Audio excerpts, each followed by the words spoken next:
December মাসেই জাতীয় সংসদ নির্বাচন হবে, এমনটি বলে ইঙ্গিত দিলেন এএমএম নাসির উদ্দিন। ১৪তম প্রধান নির্বাচন কমিশনার হয়ে দিলেন সুখবর। গত রোববার দুপুর প্রধান বিচারপতি সৈয়দ রিফাত আহমেদ তাকে শপথ গ্রহণ করান। একই সঙ্গে সুষ্ঠু ও সুন্দর নির্বাচন চায় এএম নাসির উদ্দিন।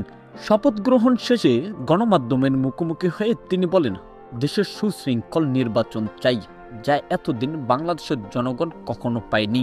নিজের ভোটের অধিকার নিজেই দিবে। এছাড়াও অন্তর্বর্তীকালীন সরকারের উদ্দেশ্যে বলেছে, ইতিমধ্যেই দেশের রাজনৈতিক সংগঠন নির্বাচনের জন্য চাপ সৃষ্টি করেছে।